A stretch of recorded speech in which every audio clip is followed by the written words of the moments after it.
The first information about the internal structure of plants, plant anatomy, can be found in the works of ancient scholars. The ancient Greek philosopher and naturalist Theophrastus distinguished between the bark, bud, and pith in plants. However, the foundations of the science of the cell, cytology, and the understanding of plant tissues were laid only in the 17th century, after the invention of the microscope by the Dutchmen, father and son, Janssen. The English physicist Hooke improved the microscope in the mid-17th century by assembling an instrument from magnifying lenses.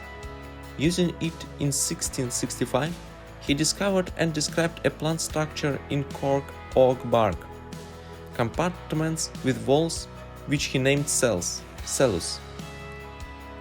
Later, while studying plant vessels and tissues, the Italian scientist Malpighi and the English physician and botanist Grew, at the end of the 17th century, almost simultaneously presented their first results on the study of plant anatomy to the Royal Society of London.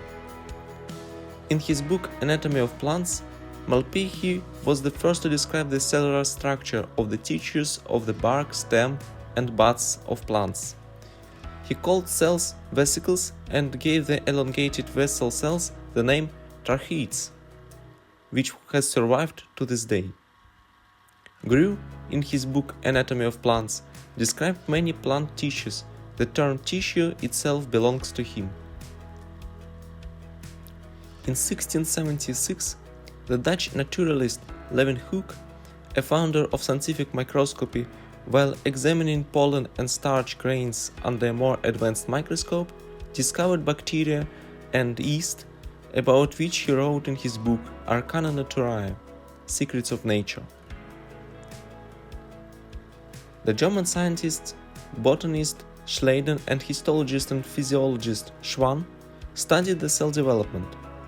They summarized the results of their predecessors' work and their own research and created the cell theory in the first half of the 19th century, a new direction in natural science. The main tenets of this theory were as follows.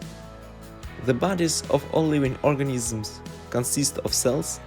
At the cellular level, all living organisms are similar in structure and biochemical properties, which indicates their common origin from ancestral forms in the process of evolution. The smallest living organisms consist of a single cell, while larger ones contain billions of cells, and in both cases the entire organism functions as a single unit. The development of any multicellular organism begins from a single cell stage. In 1827, the Russian embryologist Bayer described the mammalian egg cell and proved that all organisms begin their life from a single cell, the zygote. In 1855, the German physician and anatomist Virchow showed that all cells arise only from pre-existing cells. Understanding the cellular structure of living organisms was one of the fundamental discoveries in biology.